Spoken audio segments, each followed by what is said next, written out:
Bueno, aquí todos reunidos vamos a platicar un poco sobre las inquietudes del espíritu.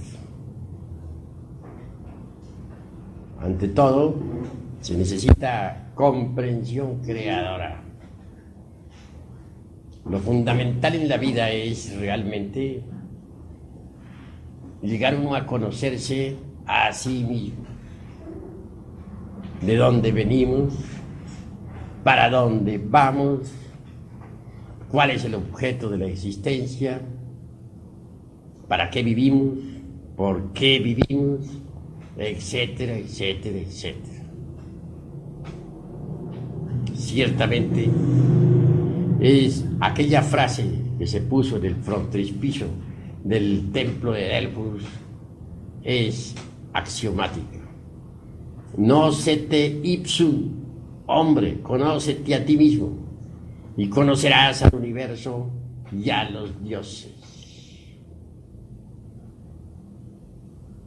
Conocerse a sí mismo es lo fundamental. Todos creen que se conocen a sí mismos y realmente no se conocen. Así que es necesario llegar al pleno conocimiento de sí mismos. Esto requiere incesante autoobservación.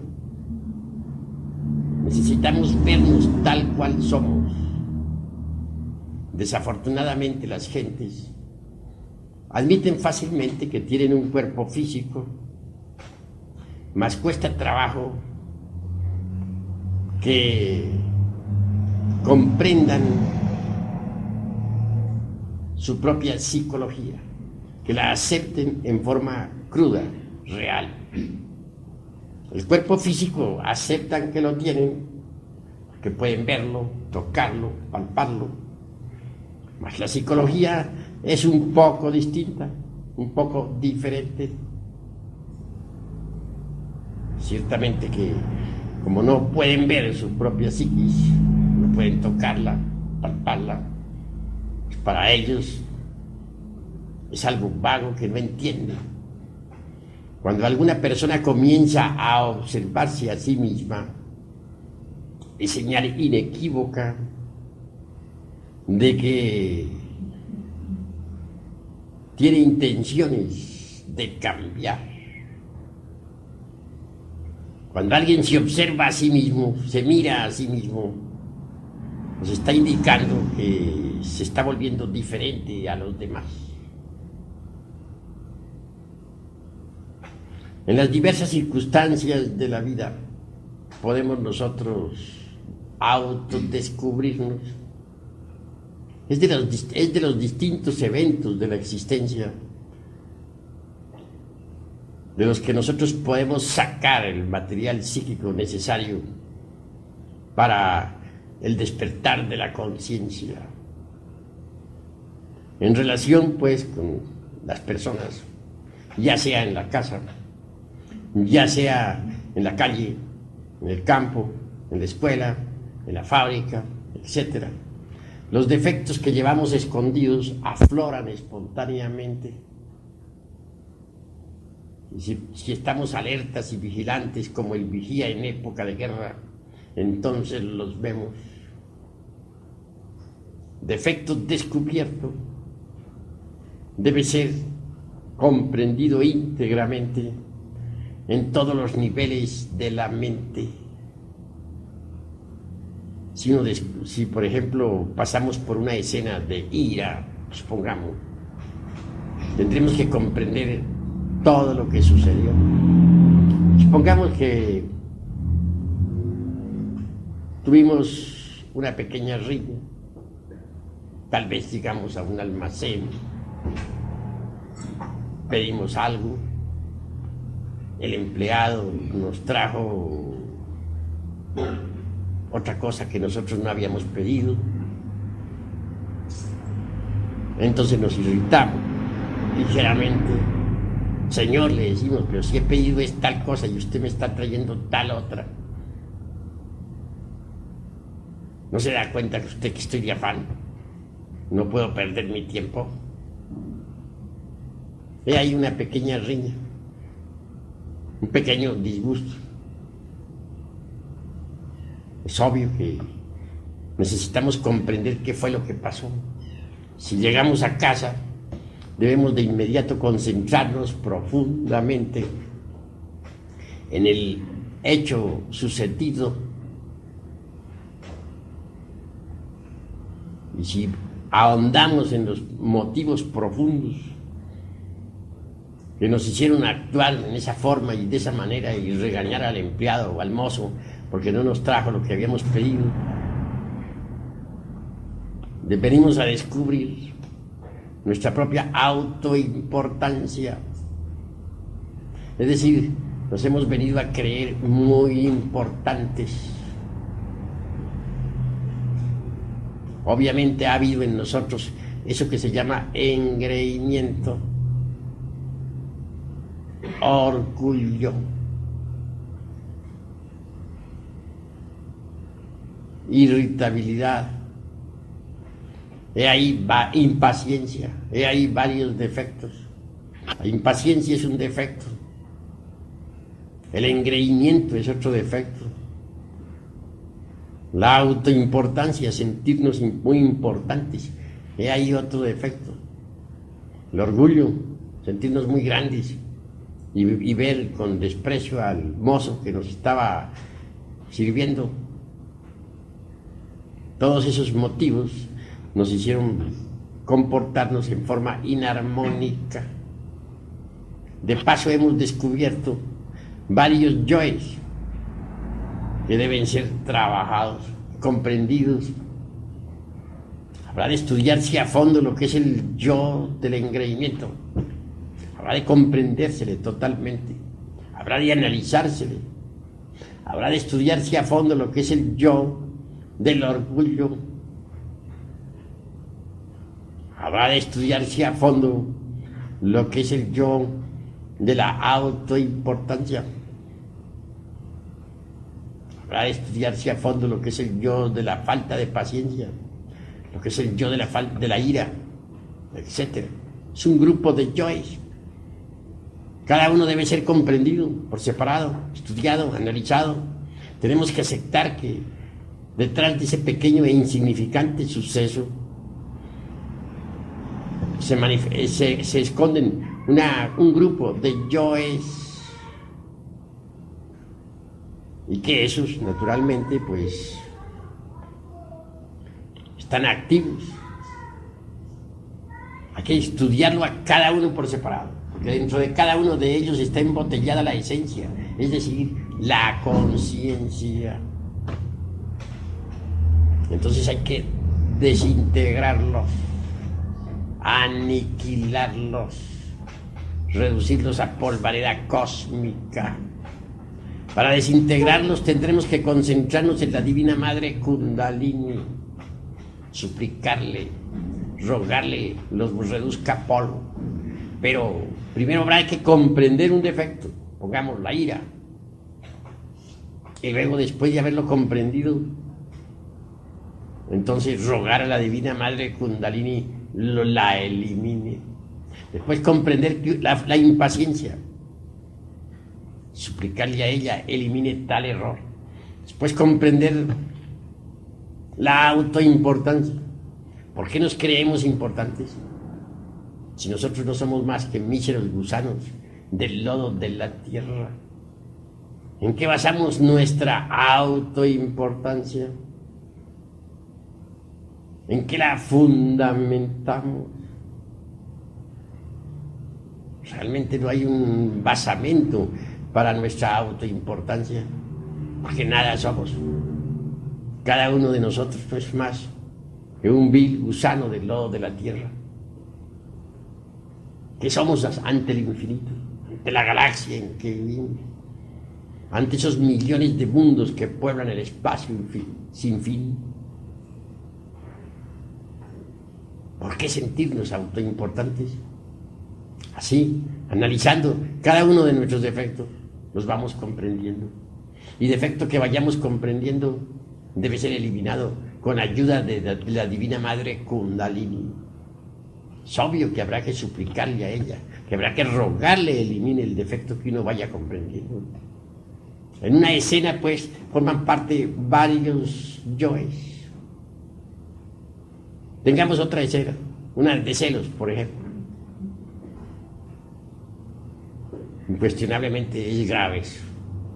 En una escena de celos entran también varios yoes. Y un hombre encuentra de pronto que su mujer está hablando con otro hombre en forma muy quedito, en fin. ¿Qué quiere decir eso? ¿Sentirá celos? Posiblemente que sí. ¿Le formará pelea a la mujer? Es claro.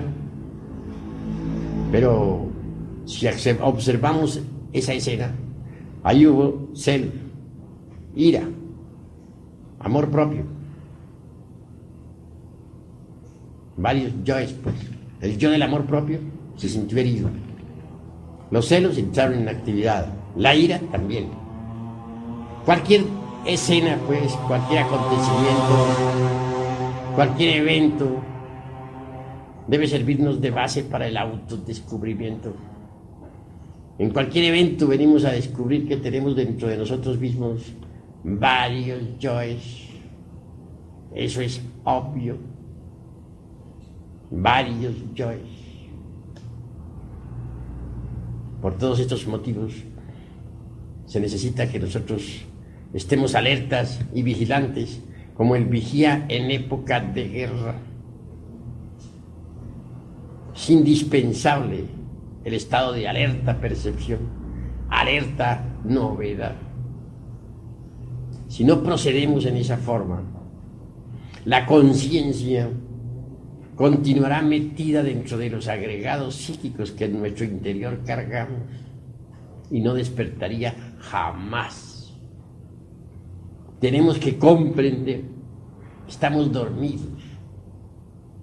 Si la gente estuviera despierta, podría ver, tocar y palpar las grandes realidades de los mundos superiores. Si las gentes estuvieran despiertas, recordarían sus vidas pasadas. Si las gentes estuvieran despiertas, verían la tierra tal como es. Actualmente no están viendo la tierra tal como es. Las gentes de la Lemuria veían el mundo como es. Sabían que el mundo tiene 9 dimensiones por todo. Diríamos 7 fundamentales.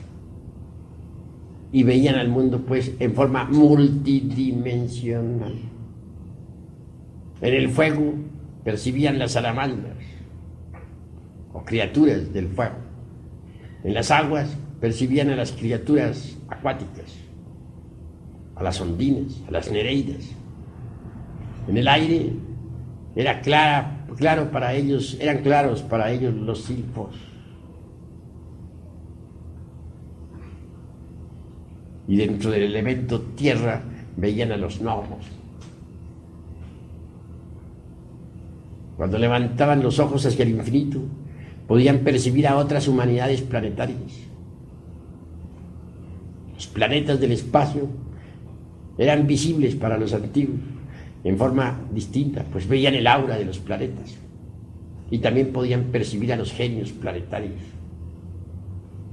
Pero cuando la conciencia humana quedó enfrascada entre todos esos yoes o agregados psíquicos que constituyen el mí mismo, el yo mismo, el ego, entonces la conciencia se durmió. Ahora se procesa en virtud de su propio embotellamiento. En tiempos de la Lemuria, cualquier persona podía ver por lo menos la mitad de un holtapannas.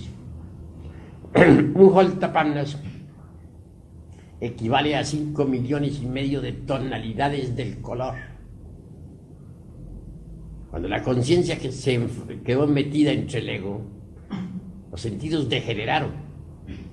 En la Atlántida ya tan solo se podría percibir 1/3 de las tonalidades del color.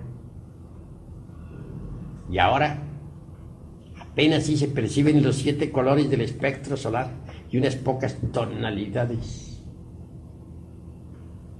Las gentes de Lemuria eran diferentes. Para ellos las montañas tenían alta vida espiritual. Los ríos para ellos eran el cuerpo de los dioses. La tierra entera era perceptible para ellos como un gran organismo viviente. Era otro tipo de gentes, diferentes, distintas. Ahora, desgraciadamente, la humanidad ha involucionado atrozmente. Por estos tiempos la humanidad está, pues, en estado de caducidad. Si no nos preocupamos nosotros por autodescubrirnos, por conocernos mejor, continuaremos con la conciencia dormida, metida entre todos los yoes que llevamos en nuestro interior. Los psicólogos normalmente creen que tenemos un solo yo y nada más. En Gnosis se piensa diferente. En Gnosis sabemos que la ira es un yo, que la codicia es otro yo, que la lujuria es otro yo, que la envidia es otro yo, el orgullo es otro yo, que la gula es otro yo, etcétera, etcétera, etcétera. Virgilio, el poeta de Mantua, el autor de la Eneida, decía que aunque tuviéramos 1000 lenguas para hablar y para dar día cero, no alcanzaríamos nosotros a contar nuestros defectos, a enumerar nuestros defectos cabalmente. Son tantos. ¿Y dónde vamos a descubrirlos? Solamente en el terreno de la vida práctica se hace posible el autodescubrimiento. Cualquier escena callejera es suficiente para saber cuántos yoes entraron en actividad. Cualquier yo que entre en acción, hay necesidad de trabajarlo para comprenderlo y desintegrarlo. Solo por ese camino se hace posible liberar la conciencia. Solo por ese camino se hace posible el despertar. A nosotros nos debe interesar, primero que todo, el despertar. Porque mientras continuemos así como estamos, dormidos, ¿qué podremos saber de los misterios de la vida y de la muerte?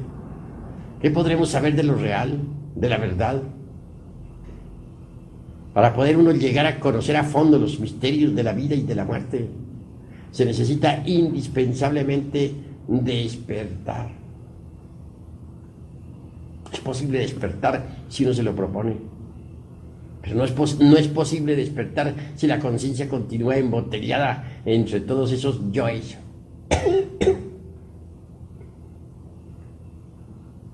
Vivimos dentro de un mecanismo bastante complicado. La vida se ha vuelto profundamente mecanicista en un 100%. La ley de recurrencia es terrible. Todo se repite. La vida podríamos compararla a una rueda que está girando incesantemente sobre sí misma. Pasan los acontecimientos una y otra vez, siempre repitiéndose. En realidad, de verdad, nunca hay una solución final para los problemas. Cada cual carga problemas, pero la solución final en realidad de verdad no existe.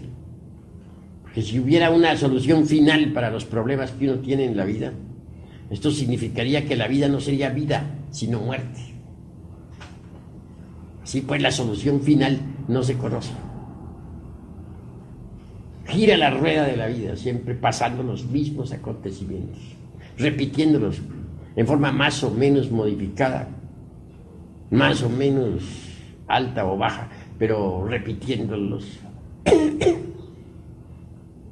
Llegar a la solución final, impedir que la repetición de eventos o circunstancias se prosiga, es algo más que imposible.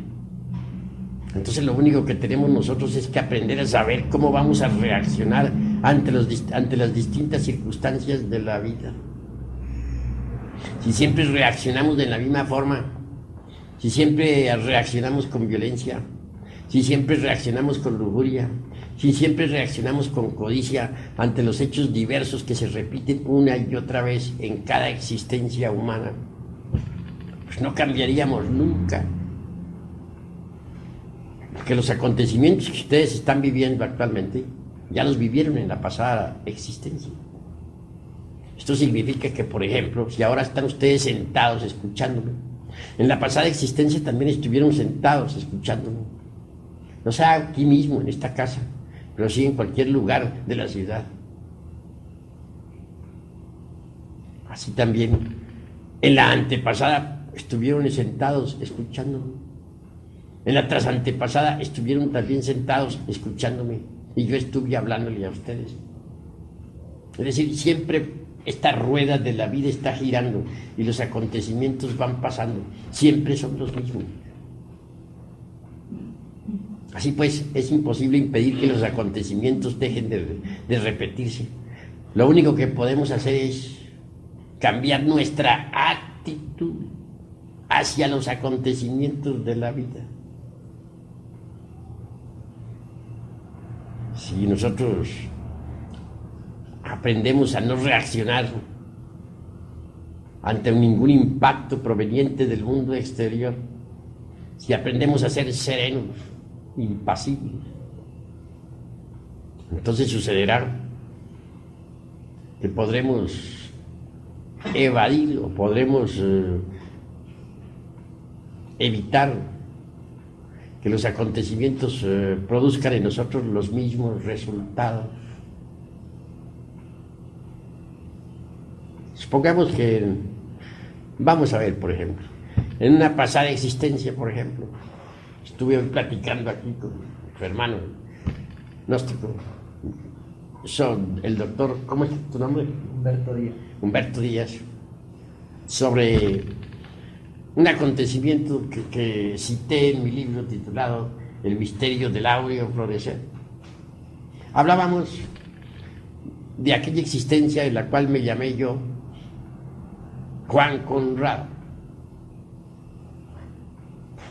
tercer gran señor de la provincia de Granada, en la antigua España, la época de la Inquisición, cuando el inquisidor Torquemada hacía desastres en toda Europa, quemaba viva a la gente en la hoguera. Ciertamente había yo llegado a él con el propósito de pedir una amonestación cristiana para alguien. Tratábase de un conde que me saería constantemente con sus palabras, que hacía mofa de mí, etc. En aquella época andaba yo de bodhisattva caído, y por cierto que no era una mansa oveja. El ego estaba bien revivo, pero quería evitar un nuevo duelo, no por temor, sino porque ya estaba cansado de tantos duelos, pues tenía fama de ser un gran espadachín. Claro, me llegué muy temprano ante la puerta del Palacio de la Inquisición. Un fraile ahí, monje azul, estaba a la puerta. Me dice: qué milagro de verle a usted, señor marqués, por aquí. Muchas gracias, le dije, su reverencia. Vengo a solicitar una audiencia con el señor inquisidor, Monseñor Tomás de Torquemada. Imposible, dijo, hoy hay muchas visitas. Sin embargo, voy a tratar de conseguir para usted, me dijo, la audiencia.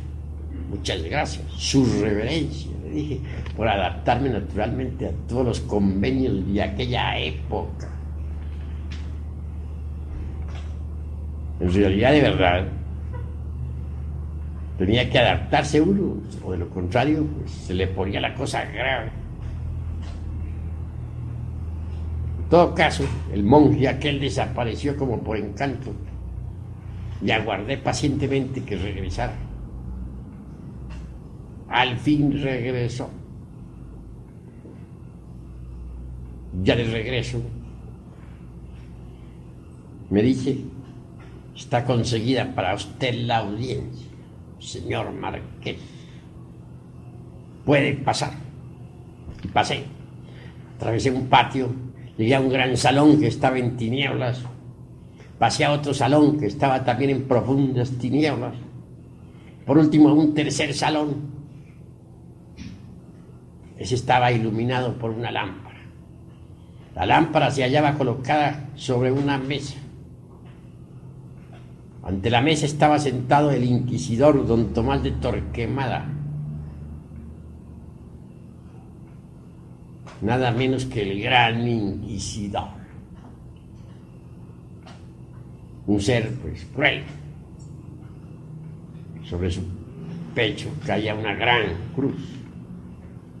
Se encontraba en un estado aparentemente beatífico, con las manos puestas sobre el pecho. Al verme, yo también no hice más que saludarle con todas las reverencias de la época.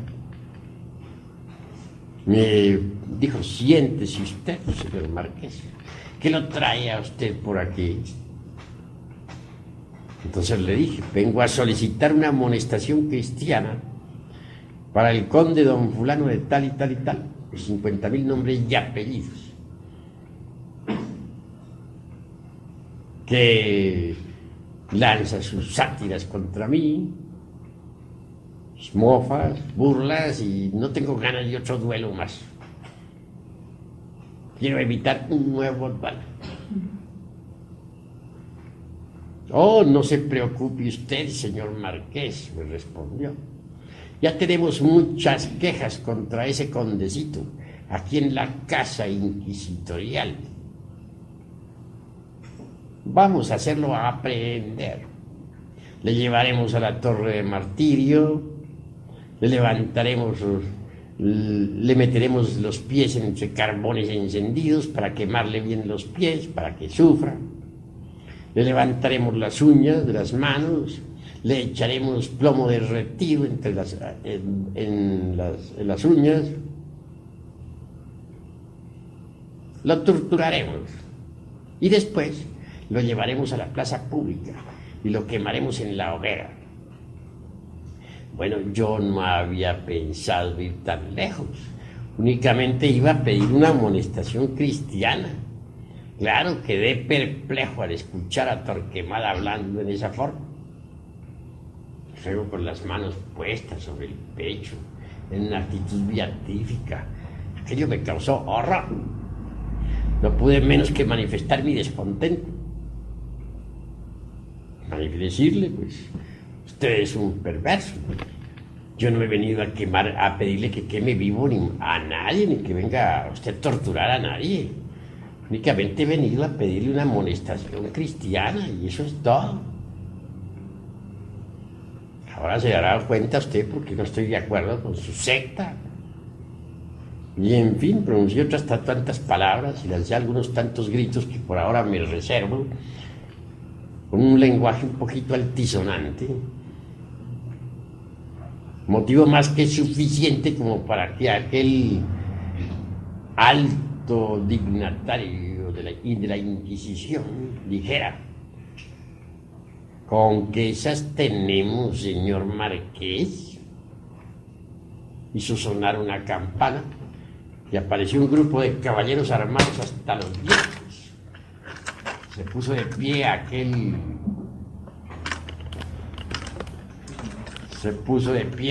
caballero del Santo Oficio. Se levantó airoso y ordenó a los caballeros aquellos diciendo: prended a este hombre.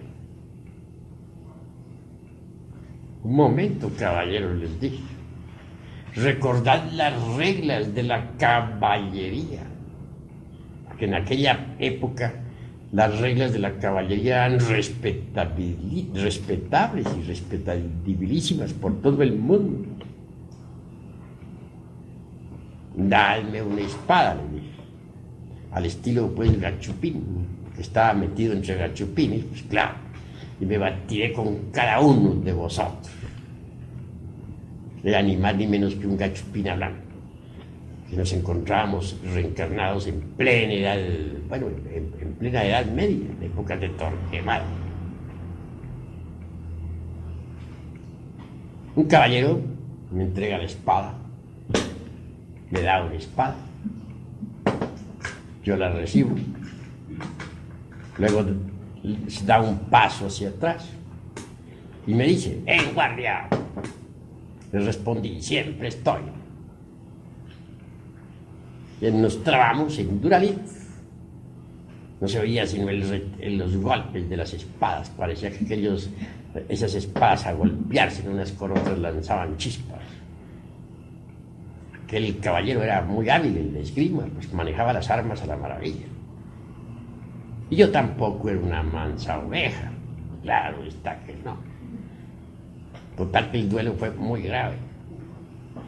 Ya no me faltaba sino hacer uso de mi mejor estocada para salir victorioso. Pero los otros caballeros que estaban viendo el asunto se dieron cuenta que su compañero iba derecho al panteón, y claro que me cayeron en pandilla. Mas llegó un momento en que el brazo derecho se cansó, ya no podía con el peso de la espada y tanta lucha. Entonces les dije: han ganado ustedes por sorpresa, que me han caído en pandilla. Eso no es de caballero. Les entregué la espada y está. Entonces el señor inquisidor dijo: ¡a la hoguera! Y me decía: no fue difícil quemarme en vivo.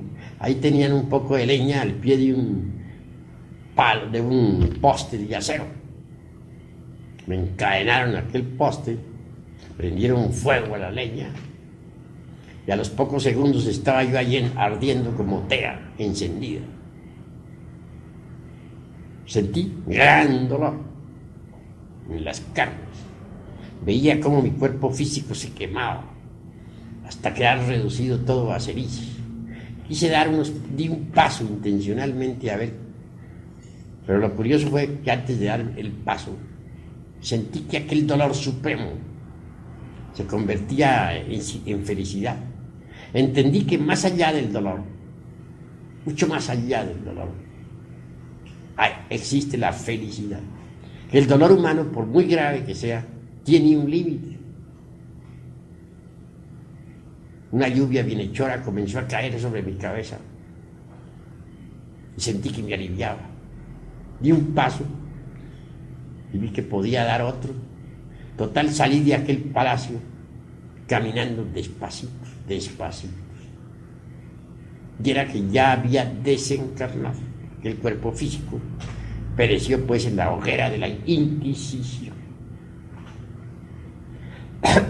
Hoy, por ejemplo, al repetirse un evento de esos en mi vida, estoy seguro que ya no iría a una hoguera, ni a un paredón, ni algo por el estilo. ¿Por qué? Porque hoy, al no tener ya esos yoes de la ira, de la impaciencia, escucharía al inquisidor serenamente, impasible. Comprendería el estado en que se encuentra, guardaría un silencio total, ninguna reacción saldría de mí. Como resultado, pues no pasaría nada. Eso es claro. Podría salir tranquilo, sin problema. De manera que los problemas en realidad de verdad los forme el ego. Si en aquella ocasión no hubiera yo reaccionado en esa forma contra el Santo Oficio, como así le llamaban, contra la Inquisición, contra el monje azul, etcétera, etcétera, etcétera, pues es obvio que no habría desencarnado en esa forma. Esto no significa cobardía, sino sencillamente habría permanecido sereno, impasible. Luego habría dado la espalda y me habría retirado, sin problema. Solo quedaría un punto en discusión.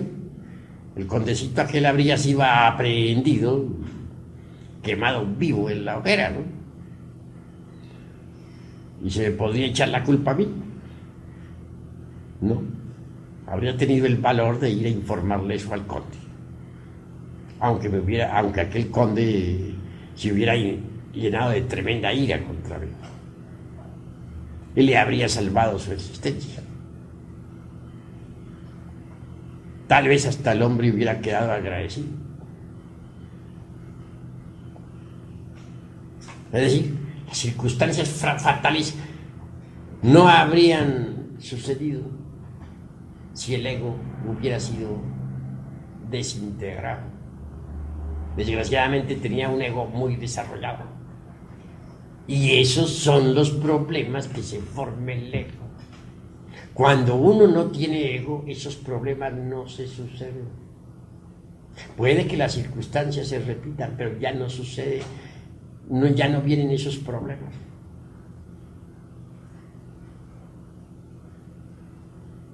La cruda realidad es que los eventos pueden estarse repitiendo, pero lo que nosotros tenemos es que modificar nuestra actitud hacia los eventos. Si nuestra actitud es negativa, pues nos crearemos gravísimos problemas. Eso es obvio.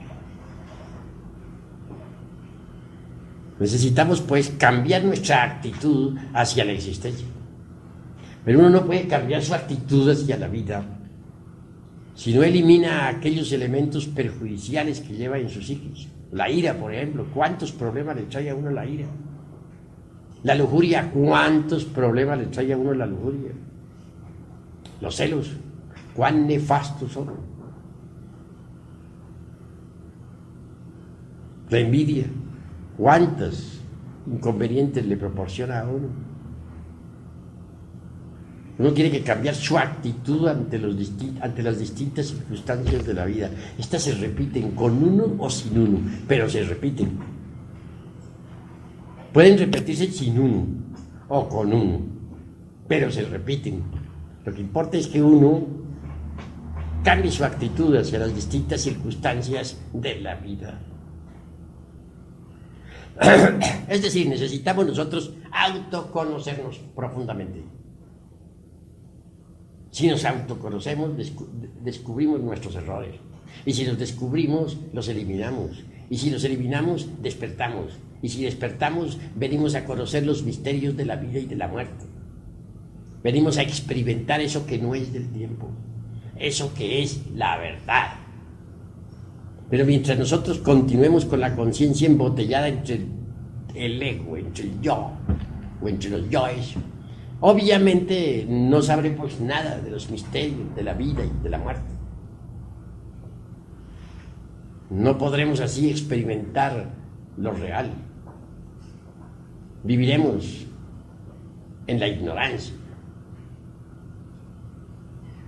Se hace pues urgente e inapasable cumplir con la máxima de Pitágoras, de Tales de Mileto: nocete ipsum, hombre, conócete a ti mismo, y conocerás al universo y a los dioses. Todas las leyes de la naturaleza están dentro de uno mismo. Y si uno no las descubre dentro de uno mismo, tampoco las puede descubrir fuera de sí mismo. Así pues, dentro de uno está el universo. El hombre está contenido en el universo, y el universo está contenido en el hombre. Si descubrimos al universo dentro de nosotros mismos, pues lo descubrimos realmente. Pero si dentro de sí mismos no lo descubrimos, tampoco lo podremos descubrir fuera de sí mismos. Eso es obvio. Existen en nosotros posibilidades extraordinarias, pero ante todo debemos partir del principio de nocete ipsum, hombre, conócete a ti mismo, y conocerás al universo y a los dioses.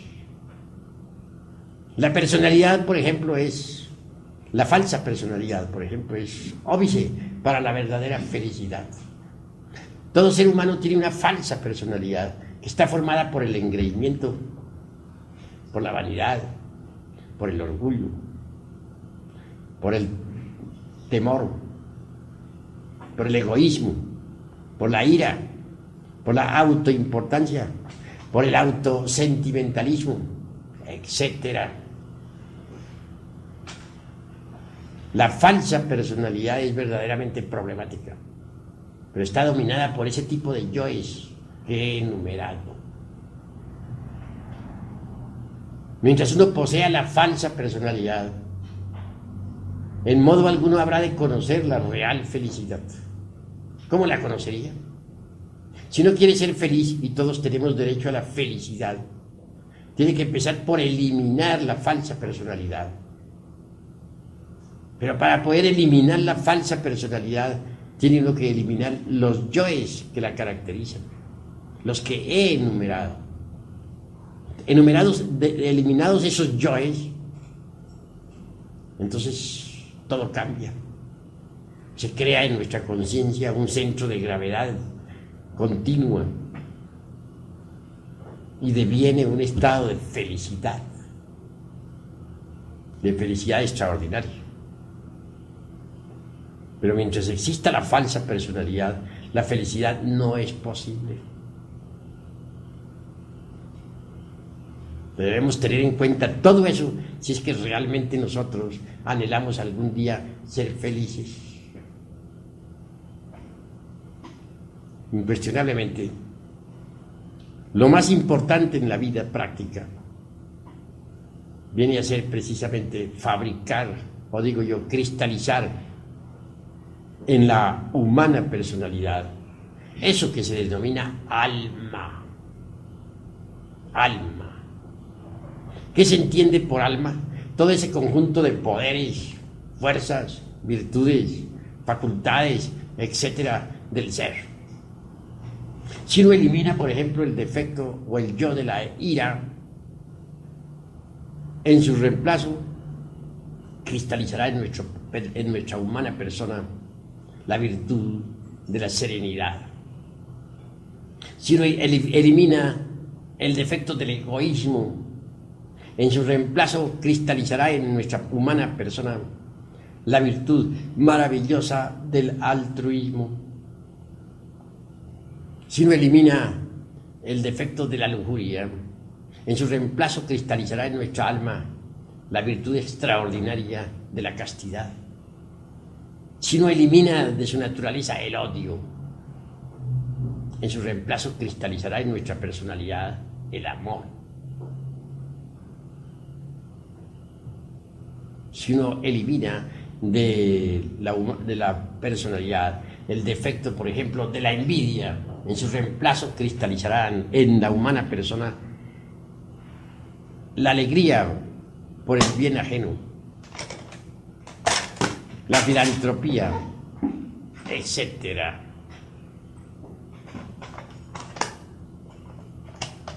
Así que es necesario comprender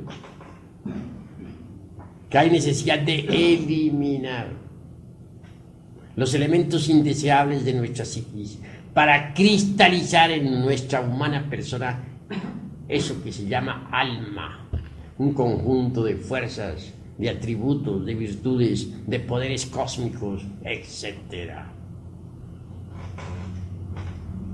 Sin embargo, he de decir que no todo es intelecto. El intelecto es útil cuando está al servicio del espíritu, pero no todo es intelecto. Incuestionablemente debemos pasar por grandes crisis emocionales si es que queremos nosotros cristalizar alma en sí mismos. Si el agua no hierve a 100 grados, no cristaliza lo que hay que cristalizar y no se elimina lo que se debe eliminar. Así también, si no pasamos previamente por graves crisis emocionales, pues no cristalizará en nosotros eso que se llama alma. No se eliminará en nosotros eso que se debe eliminar. Pues así es, así ha sido siempre. Cuando el alma cristaliza completamente en uno, hasta el mismo cuerpo físico se convierte en alma.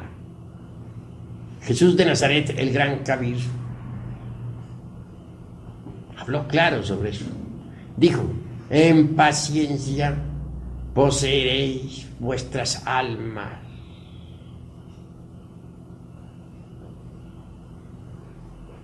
Las gentes no poseen su alma, el alma les posee. El alma de cada persona sufre cargando con un fardo abrumador. La persona. Poseer el alma es algo muy distinto. Pero escrito está, en paciencia poseeréis vuestras almas. Hay yoes muy difíciles de eliminar. Defectos terribles. Yoes que están en relación con la ley del karma. Cuando se llega a eso, parece como si nos detuviéramos en el avance. Y obviamente que sí. Mas con infinita paciencia al fin se consigue la eliminación de esos yoes. La paciencia y la serenidad son facultades extraordinarias o virtudes magníficas, necesarias para avanzar por este camino de la transformación radical. En mi libro Las Tres Montañas hablo precisamente sobre la cuestión de la paciencia y de la serenidad. Un día, estando en el monasterio, aguardábamos un grupo de hermanos impacientemente al abad, al hierofante, mas este tardaba. Y pasaban las horas y este tardaba. Nosotros, todos estaban preocupados. Habían allí algunos maestros, claro, muy respetabilísimos, pero llenos de impaciencia. Se paseaban, pues, dentro del salón, iban, venían, se jalaban el cabello, se rascaban la cabeza, se jalaban las barbas. Impacientes. Yo permanecía sereno, tranquilo, pacientemente aguardaba. Únicamente me causaban curiosidad esos hermanitos impacientes. Permanecía tranquilo. Al fin, después de varias horas, se presentó el maestro. Y dirigiéndose a todos, les dijo, a ustedes les faltan dos virtudes que este hermano tiene, y me señaló a mí. Luego, dirigiéndose a mí, me dice, dígales usted, hermano, ¿cuáles son esas dos virtudes? Entonces yo me puse de pie y dije, hay que saber ser pacientes, hay que saber ser serenos. Todos quedaron perplejos. Enseguida el maestro trajo una naranja, que es símbolo de esperanza, y me la entregó, aprobándome. Quedé aprobado para entrar en la segunda montaña, que es la de la resurrección. Nosotros, los impacientes, quedaron aplazados. Se me citó después en otro monasterio para firmar algunos papeles que tenía que firmar. Y así lo hice. Más tarde concurrí a ese monasterio, firmé los papeles, se me entregaron ciertas instrucciones esotéricas y se me admitió pues en los estudios de la segunda montaña. Y aquellos compañeros a estas horas todavía están luchando por lograr la paciencia y la serenidad, pues no la tienen. Vean ustedes lo importante que es ser pacientes, ser serenos. Así cuando uno está trabajando en la disolución de un yo y por nada de la vida consigue disolverlo porque se ha vuelto muy difícil, porque hay yoes así, se relacionan con el karma, no le queda a uno más remedio que multiplicar la paciencia y la serenidad hasta triunfar. Pero muchos son impacientes, quieren eliminar tal o cual yo ya de inmediato, sin pagar el precio correspondiente. Y eso es absurdo. En el trabajo sobre uno mismo se necesita multiplicar la paciencia hasta el infinito y la serenidad hasta el colmo de los colmos. Quien no sabe tener paciencia, quien no sabe ser sereno, fracasa en el camino esotérico. Obsérvense ustedes en la vida práctica. ¿Son impacientes? Obsérvense. ¿Saben permanecer serenos en el momento preciso? Si no tienen esas dos preciosas virtudes, pues hay que trabajar para conseguirlas. ¿Cómo? Eliminando los yoes de la impaciencia, que son yoes, y eliminando pues los yoes de la falta de serenidad, del enojo, los yoes del enojo, que son los que no permiten la serenidad. ¿Qué es lo que buscamos a la larga nosotros con todo esto? Cambiar, pero cambiar totalmente, porque así como estamos, incuestionablemente lo único que hacemos es sufrir, amargarnos la vida. Cualquiera puede hacernos sufrir a nosotros. Basta con que nos toque una fibra del corazón para que ya estemos sufriendo.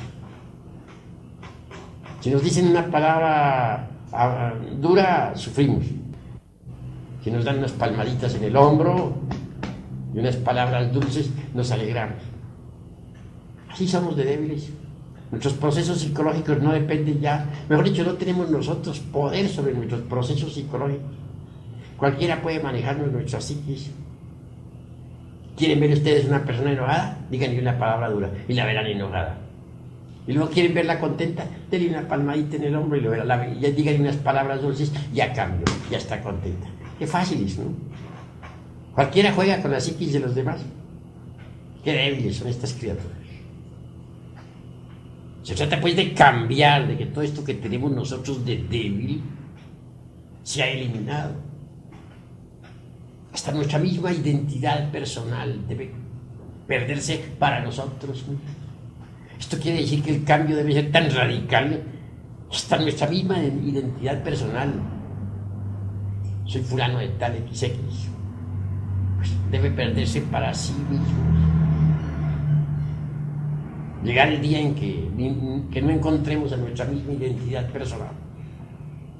Si se trata de convertirnos en algo distinto, en algo diferente, obviamente hasta la misma identidad personal debe perderse. Tratamos de convertirnos en criaturas distintas, criaturas felices, seres dichosos, y tenemos derecho a la felicidad. Pero si no nos esforzamos, pues, ¿cómo vamos a cambiar? ¿De qué manera? Y ahí lo grave. Lo más importante es no identificarnos con las circunstancias de la existencia. La vida es como una película, y es de hecho una película que tiene un principio y tiene un fin. Distintas escenas van pasando por la pantalla de la mente. El error más grave de nosotros consiste en identificarnos con esas escenas. ¿Por qué? Porque pasan. Sencillamente porque pasan. Son escenas de una gran película y al fin pasan. Afortunadamente en el camino de mi vida senté como lema siempre eso: no identificarse uno con las circunstancias diferentes de la vida. Me viene a la memoria casos de la, dijéramos, de la niñez. Como quiera que mis padres terrenales se habían divorciado, nos tocaba a nosotros, los hermanos de una gran familia, sufrir. Habíamos quedado nosotros con el jefe de la familia y se nos prohibía pues visitar pues a la jefa, o sea, a nuestra madre terrenal. Sin embargo, nosotros no éramos tan ingratos como para poder olvidar la jefa. Me escapaba siempre de casa con un hermanito menor que me seguía. Íbamos a visitarla y luego regresábamos a casa, a donde el jefe. Mas mi hermanito sufría mucho, pues al regreso se cansaba porque era muy pequeño y yo tenía que llevarlo entonces sobre mis espaldas. Qué tan pequeño estaría. Y lloraba aquel amargamente. Decía, ahora al regresar a casa, el jefe nos va a azotar, nos va a dar de azotes y de palos. Yo le respondía diciendo, ¿por qué lloras? Todo pasa. Acuérdate que todo pasa. Cuando llegábamos a casa, ciertamente nos aguardaba el jefe lleno de grande ira y nos daba de latigazos. Posteriormente, nos internábamos en nuestra recámara a dormir, pero ya al acostarnos le decía yo a mi hermano, ¿te fijas? Ya pasó. ¿Te convences que todo pasa? Eso ya pasó. Todo pasa. Un día de esos tantos, nuestro jefe alcanzó a oír cuando yo le decía a mi hermano, todo pasa, eso ya pasó. Y claro, mi jefe, que dijéramos que era bastante iracundo, empuñó de nuevo el látigo terrible que traía, penetró en la recámara de nosotros, diciendo, con que todo pasa, sin vergüenzas. Y luego otra azotaína más terrible nos dio, retirándose después al parecer muy tranquilo por habernos azotado. Ya que él se retiró un poquito más quedito, le decía a mi hermano, ¿te fijas? Eso también ya pasó. Es decir, nunca me identificaba con esas escenas. Y tomé como lema en la vida jamás identificarme con las circunstancias, con los eventos, con los acontecimientos. Porque sé que esas escenas van pasando. Tanto que uno se preocupa y porque tiene un problemazo que no haya cómo resolverlo y tal. Después ya pasa y viene otra escena completamente distinta. Entonces, ¿para qué se preocupó si tenía que pasar? ¿Con qué objeto se preocupó? Cuando uno se identifica con los distintos eventos de la vida, comete muchos errores. Si uno se identifica con una copa de licor que le están ofreciendo un grupo de amigos embriagados, pues resulta borracho. Y si uno se identifica con una persona del sexo opuesto en un momento dado, pues resulta fornicando. Y si uno se identifica con un insultador que lo está hiriendo a uno con la palabra, resulta uno también insultando. ¿A ustedes les parece cuerdo que nosotros, que somos gentes, bueno, aparentemente serios, ¿no? Si resultemos insultando, ¿ustedes creen que eso estaría bien? Si uno se identifica con una escena, por ejemplo, de puro sentimentalismo llorón, donde todos están llorando amargamente, pues uno también resulta con sus buenas lágrimas. ¿Ustedes creen que eso está correcto?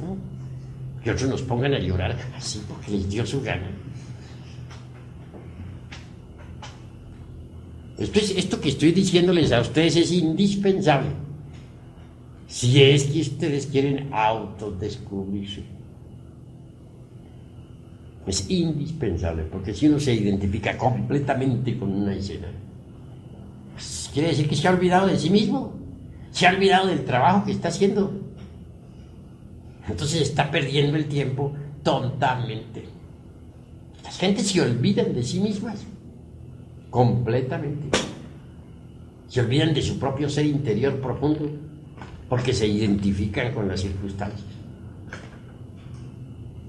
Normalmente las gentes andan dormidas por eso. Están identificadas con las circunstancias que les rodean. Y cada cual tiene su cancioncita psicológica. Como decía por ahí en mi libro Psicología Revolucionaria. De pronto encuentra uno a alguien que le dice: yo tuve que en la vida hacer esto y esto y esto, me robaron, pero fui un hombre rico, tuve dinero, me estafaron, fulano de tal fue el malvado que me estafó y tal. Su canción psicológica. 10 años encuentra uno a ese mismo sujeto y vuelve a contarle su misma canción. 20 años se lo encuentra y vuelve a narrarle su misma canción. Esa es su canción psicológica. Quedó identificado con ese evento para el resto de su vida. En esas circunstancias, ¿cómo va a disolver un melejo? ¿De qué manera? Se lo estáis fortificando al identificarse así, fortifican los yoes. Si uno se identifica con una trifulca, resulta uno también dando puñetazos. Me viene a la memoria el caso por ahí de un boxeo, un campeón peleando contra otro en Estados Unidos, y al final todos los espectadores terminaron dándose golpes unos con otros, perfectamente locos, todos dándose de puñetazos unos contra otros, todos resultaron boxeadores. Observen ustedes lo que es la identificación. He visto de pronto a una dama viendo una película donde los actores lloran, bueno, lloro fingido, claro está, ¿no? Pero aquella dama que está contemplando la película resulta llorando también, terriblemente, en un estado de angustia espantosa. Vean ustedes lo que es la identificación. ¿Qué ha hecho esa pobre mujer que se ha identificado con esa película? Pues ha creado al héroe de la película, o a la heroína, un nuevo yo que ha creado dentro de sí misma. Ese nuevo yo se ha robado parte de su conciencia. De manera que ahora esa persona, si estaba dormida, ahora sigue más dormida. ¿Por qué? Por la identificación. En cierta ocasión se me ocurrió ir a un cine, hace muchísimos años. La película pues estaba muy romántica, allí aparecían un par de enamorados que se querían, que se adoraban, que no sé qué. Bueno, y yo muy interesado en ver al par de enamorados. Esas poses, esas palabras, qué miradas, qué cosas. Yo encantado mirándolas. Al fin terminó la tal película esa y muy tranquilo me fui para la casa. Ya estando en casa, sentí sueño, me acosté.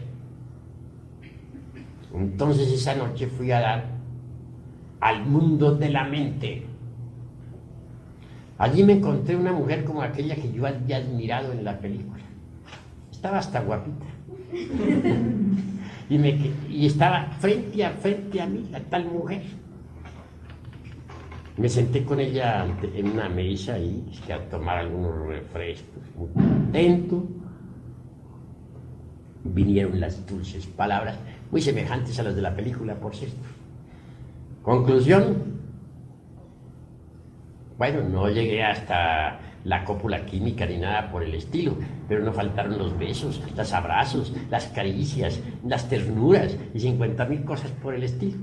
Les estoy narrando de una historia sucedida hace 20 años, no es ahora, porque ahora ya no voy así.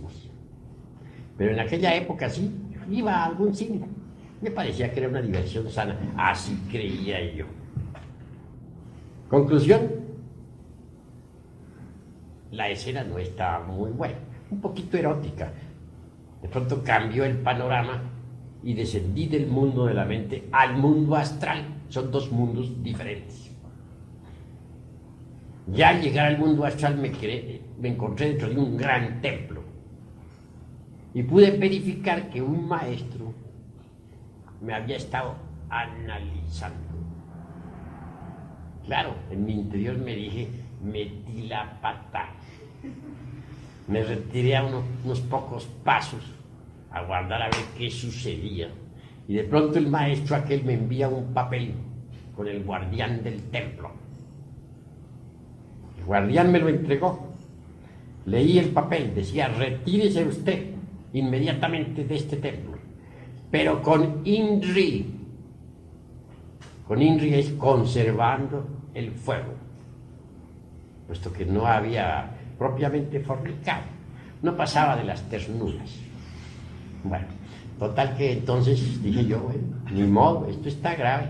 Muy despacio salí, avancé por la nave, por el corredor de la nave central, y antes de salir fuera del templo, en un reclinatorio, me arrodillé humildemente, pidiendo pues compasión, ¿no? Que tuvieran un poquito de piedad por mi insignificante persona, que sí había estado metiendo la pata, pero que ni modo, en fin, ¿no? Conclusión, así estaba yo en mi plegaria y oración, cuando de pronto viene el guardián nuevamente hacia mí y me dice, señor, se le ha ordenado a usted que se retire. Ya en forma más severa. Ni modo, dije.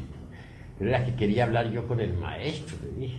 Claro, ir a exponerle mis razones, ¿no? Entonces, me respondió, el maestro está ahora ocupado. Está examinando otras efigies del mundo mental. Entonces ahí fue donde vine a darme cuenta que yo ya estaba ahora con una efigie mental creada por mí mismo. La había creado en pleno cine. Y esa efigie había tomado vida propia en el mundo mental.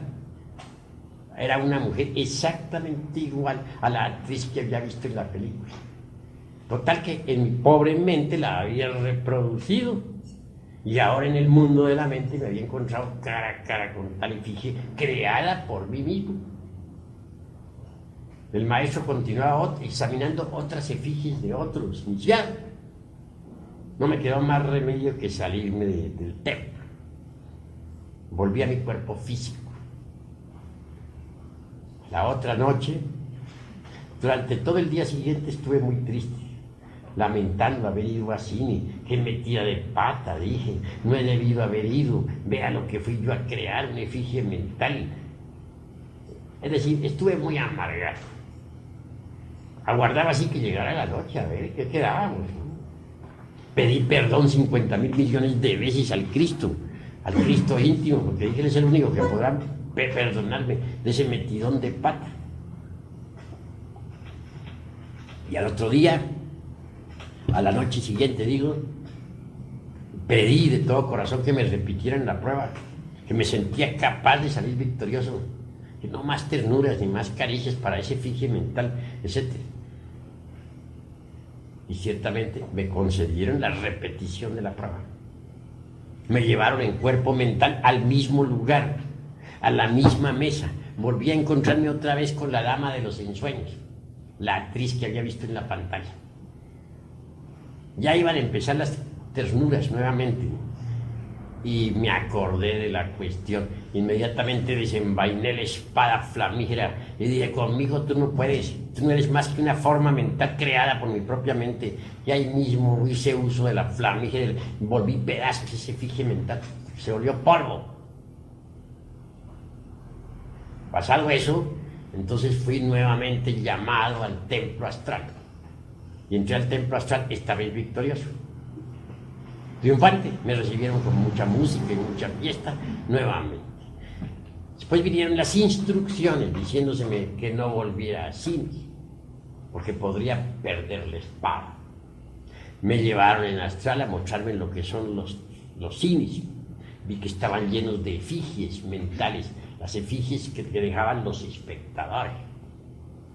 todo lo que uno está viendo ahí en pantalla, sobre todo cuando es morboso, todo eso se reproduce en la mente de las gentes, las mismas figuras, las mismas formas, y los que salen dejan multitud de formas mentales en esos antros de la magia negra.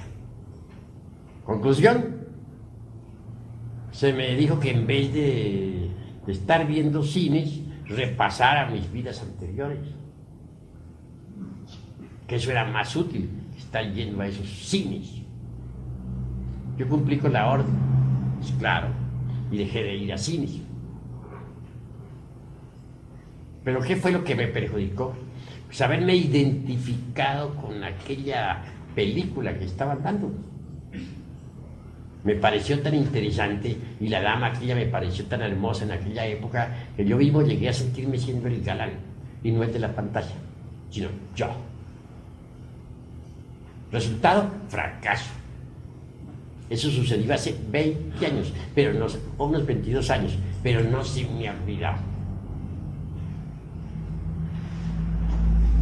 Uno nunca debe identificarse con nada de lo que vea en la vida, con las circunstancias, con los eventos desagradables, nada. Todo pasa, todo pasa.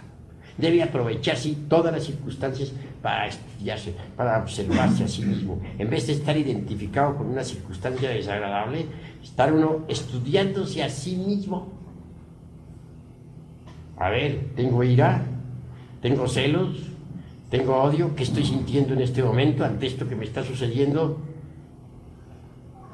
Así es como se aprovecha el tiempo, sabiendo uno no identificar, sabiendo uno sacar partido de tal. No olviden ustedes que las principales o que las peores adversidades le ofrecen a uno las mejores oportunidades. Las peores adversidades le ofrecen a uno las mejores oportunidades para el autodescubrimiento. Cuando uno se identifica con las circunstancias desagradables, comete errores, se complica la vida, se forman problemas. Todas las gentes están llenas de problemas porque se identifican con lo que les sucede, con lo que les está pasando, con lo que están viviendo. Por eso es que están llenos todos de problemas. Pero si uno no se identifica con nada de lo que le esté sucediendo, si dice todo pasa, esta es una escena que pasa y no se identifica con ella, pues tampoco se complica la vida. Pero a la gente le encanta complicarse la vida. Si alguien le hiere con una palabra dura, reacciona con violencia. A todos les gusta complicarse la existencia. Y mientras más se reaccione con violencia, pues peor. Más dura se pone la cuestión. Más trabajoso se vuelve todo. Aprovechemos las circunstancias desagradables de la vida para el autodescubrimiento. Así sabremos qué clase de defectos psicológicos poseemos. Tengamos la vida como un gimnasio psicológico. Si así procederemos, entonces podremos autodescubrirnos. Hasta aquí mis palabras de esta noche. Si algún hermano tiene algo que preguntar, puede hacerlo con la más entera libertad. A ver, pregunta. Hay personas que desintegran sus sueños y que al morir mueran, pero dormidos, o sea, no mueran conscientemente. Bueno, si uno desintegra todos esos agregados psíquicos que personifican a sus errores, despierta la conciencia y a la hora de la desencarnación lo hace con plena conciencia, puesto que la despertó en vida. Las gentes después de la muerte andan en los mundos suprasensibles con la conciencia dormida, porque en vida nunca se preocuparon por despertar conciencia. ¿Alguna otra pregunta?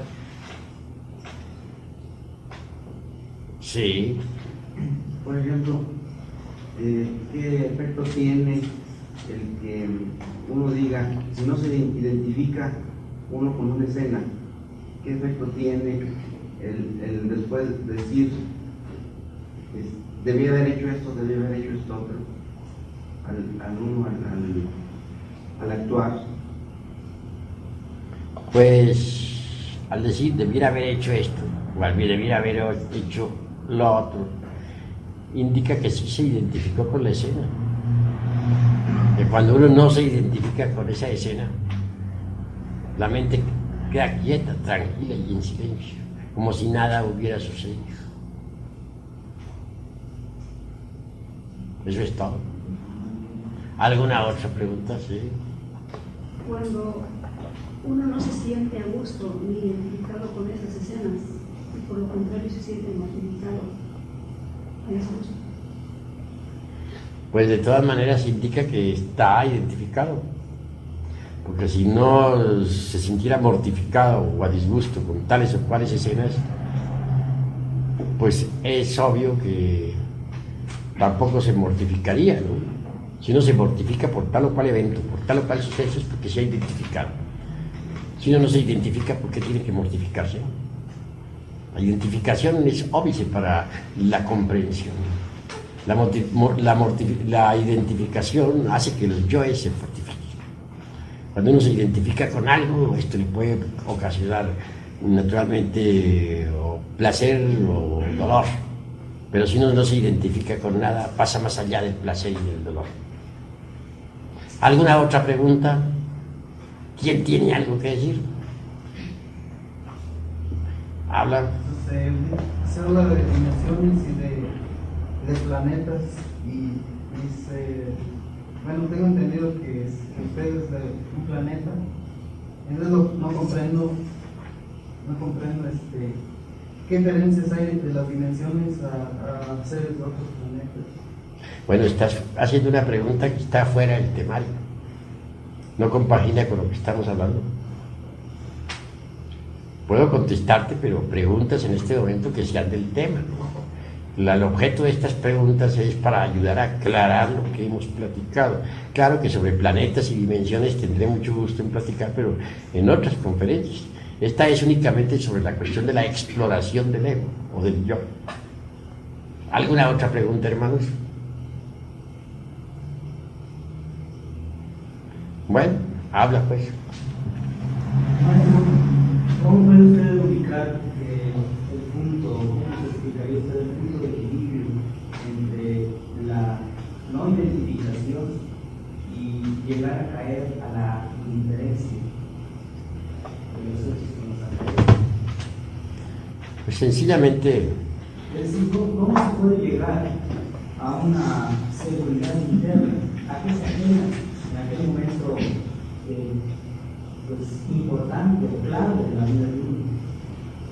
muy bien, pero hay que saber que existe la tesis, la antítesis y la síntesis.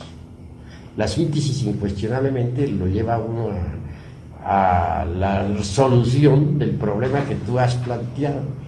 Incuestionablemente, si uno se hace dueño de sus propios procesos psicológicos, pues puede resolver los problemas más difíciles. Pero cuando hay cohesión en la mente, pues entonces no puede resolver problemas. Para que no haya cohesión en la mente se necesita urgentemente la no identificación, porque la identificación ejerce cohesión sobre la mente, condiciona la mente. En este caso la mente condicionada por el suceso únicamente actúa en función de reacción. Cuando se actúa en función de reacción no se es dueño de los procesos psicológicos. Al no identificarse, entonces sí se es dueño de los propios procesos psicológicos. En este caso puede uno no caer en la indiferencia y resolver sin conciencia lo que tiene que resolver. Sí. Pero hasta qué punto puede ser uno autoengañado, o sea, también uno se autoengaña, ¿no? ¿Hasta qué punto sería un límite, ¿no? O algo así, que alguna señal que le dijera a uno, por ejemplo, uno diga, no, yo ya eliminé tal cuestión, pero que esté uno mismo autoengañando? Pues las formas de autoengaño existen en tanto el ego existe. Que hay que eliminar las formas de autoengaño es un hecho. Pero no es posible eliminarlas si uno no se autoexplora, si uno no se autoobserva. Solo mediante la autoobservación psicológica sincera y real puede uno en realidad evitar toda forma de autoengaño. El sentido de la autoobservación psicológica se va desarrollando poco a poco, a medida que se vaya usando. Órgano que no se usa, se atrofia. Si no usamos ese órgano, continuará atrofiado. Mas si lo usamos, llegará el momento en que podremos por sí mismos ver nuestros propios agregados psíquicos en forma directa. Ya no únicamente por asociación intelectual, sino por percepción directa de lo real. Cuando eso sea, cualquier posibilidad de autoengaño quedará de hecho descartada. ¿Alguna otra pregunta? Sí. Entonces, para quitarse los yoes, hay que estar alertas conscientemente contra eso, contra los yoes. Para eliminar los yoes, lo primero que tiene uno que hacer es autodescubrirlos. Si uno no descubre un yo determinado, o un yo cualquiera, en un momento dado, ¿cómo podría entonces eliminarlo? Primero tiene que descubrirlo, y no podría descubrirlo si no se autoobserva. Se hace necesario verse a sí mismo en acción. Solo viéndose en acción viene uno a descubrir que tiene tal o cual yo. Una vez descubierto, puede uno darse el lujo de comprenderlo profundamente mediante el análisis y la autorreflexión evidente del ser. Esto es meditación. Ya comprendido integralmente cualquier error, necesitamos eliminarlo, porque la comprensión por sí misma no es suficiente. Es un cuchillo, sí, que la separa a tal o cual yo, lo separa de nosotros mismos, de nuestra psiquis.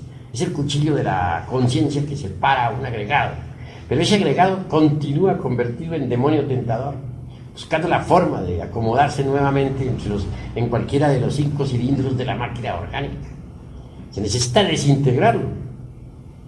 La desintegración solamente es posible apelando a un poder que sea superior a la mente, porque la mente por sí misma no es capaz de desintegrar ningún defecto. Podrá esconderlo de sí misma y de los demás, podrá pasarlo de un departamento a otro del entendimiento, podrá rotularlo con cualquier nombre, podrá justificarlo o condenarlo, mas jamás alterarlo fundamentalmente. Se necesita de un poder que sea superior a la mente. Ese poder existe en todos los seres humanos. Es el Kundalini o la Kundalini. La Kundalini es dijéramos, la madre cósmica, particular, individual de cada uno de nosotros. Una variante de nuestro propio ser, pero derivado. Solo ese poder de la Divina Madre Kundalini, que es una variante, repito, de nuestro propio ser, o Dios Madre en nosotros, puede desintegrar cualquier defecto que previamente hayamos comprendido en forma íntegra. De ahí pues el camino, o la técnica o la didáctica que conduce a la desintegración de los elementos indeseables que cargamos en nuestro interior. ¿Alguna otra pregunta? Marcia, ¿qué relación hay entre la madre Kundalini y la espada de Eros? ¿O se relaciona la espada con la voluntad? ¿O qué espada es la que desintegra las formaciones mentales? Bueno, la espada flamígera se le entrega al iniciado para su defensa y representa la voluntad. Es el resultado de las transmutaciones de la energía creadora del tercer law. Pero el fuego solar, eso que los orientales denominan Kundalini, incuestionablemente asciende por el canal medular espinal de la zeta gnóstico. En todo caso, al asceta gnóstico que ha logrado el desarrollo de la serpiente ígnea de nuestros mágicos poderes, se le otorga la espada, símbolo de la voluntad. Con esa espada la lleva el iniciado en el 5, no a la izquierda como se usa aquí en el mundo físico, sino a la derecha como se usa en los mundos superiores. Distingamos pues entre el azufre, el mercurio y la sal sublimada que forman un remolino de fuerzas ascendiendo por la espina dorsal de la zeta gnóstico y la espada flamígera. Eso es todo. Claro que del fuego aquel que sube por espina dorsal brota, dijéramos, la Divina Madre Kundalini, que es una variante de nuestro propio ser, pero derivado. ¿Alguna otra pregunta? Estaba yo observando una conferencia donde estaba observando a mí cómo me reía o me ponía serio según lo que narraba en alguna cosa jocosa que dijo. Estoy pensando ahorita que eso es identificación. La no identificación en este caso sería permanecer indiferente ante una conferencia, por ejemplo. Entonces no has comprendido bien el proceso de la identificación. Al contrario, yo he podido evidenciar en este momento que estabas alerta y vigilante como el vigía en época de guerra, pues estabas observando tus propios procesos psicológicos. Es decir, no estabas identificado. Y descubriste distintos estados psicológicos, los descubriste en ti mismo. Luego no estabas identificado. Si hubieras estado identificado, no hubieras descubierto eso en ti mismo. Eso es todo. Así es que hay que proceder como tú has procedido. Correcto. ¿Alguna otra pregunta? Suponiendo que yo esté eliminando mis yoes, a la vez también puedo llamar, como por ejemplo ustedes dicen ahí en un libro, ¿cómo llamar Kundalini? ¿Sí? Puedo llamarla también a la vez, o sea,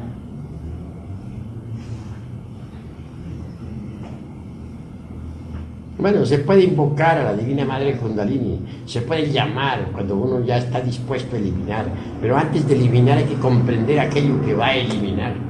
Si no lo comprende, de nada le serviría eliminar, o digo llamar, porque entonces en este caso no sería asistido. Primero hay que comprender para merecer ser asistido. No se puede ser asistido si no se comprende. La Madre Divina Kundalini no va a eliminar aquello que nosotros no hemos comprendido.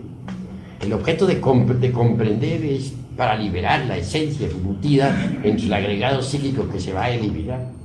Si se eliminara sin comprender, también se iría embutido dentro del agregado psíquico un cierto porcentaje de conciencia. Y lo que no se quiere es eso, que ese porcentaje de conciencia siga embutido entre lo que se va a eliminar. ¿Entendido? ¿Alguna otra pregunta? Sí. ¿Cómo es posible saber cuando un ego está completamente comprendido? Pues no existe cronómetro, dijéramos, para eso, o ningún aparato científico. Esto es cuestión únicamente de conciencia. Solo la conciencia puede saber, nada más que la conciencia. Actualmente no existe pues ningún aparato que pueda medir eso. Lo sabe la conciencia, porque ni la misma mente puede saberlo. Solo la conciencia lo puede saber. Nada más. Si la conciencia verdaderamente lo ha comprendido, pues lo ha comprendido. Y eso es todo. ¿Alguna otra pregunta? Sí. Maestro, por ejemplo, si a través de la conferencia uno ha entendido que hay un mensaje en especial para uno, ¿eso es estar identificado o estar consciente de identificarlo? Repite a ver cómo es la cosa. Sí. Yo, por ejemplo, yo entendí en la conferencia algo del mensaje para una pregunta que me hice ayer en nombre de todos mis compañeros, ¿verdad? Sobre la paciencia, ¿verdad? Entonces creo que hay un mensaje especial para nosotros, en especial para mí, que es la pregunta. ¿Eso es identificarse o estar...? Eso es comprensión. Cuando uno comprende que hay un mensaje para uno, pues debe recibir el mensaje. Y eso es todo. En este caso hay comprensión. Bueno, creo que por ahora hemos terminado esta plática. Que han invitados ustedes para mañana a la misma hora. Mañana a las 6:30 esperamos a los de segunda cámara y a los otros a las 7.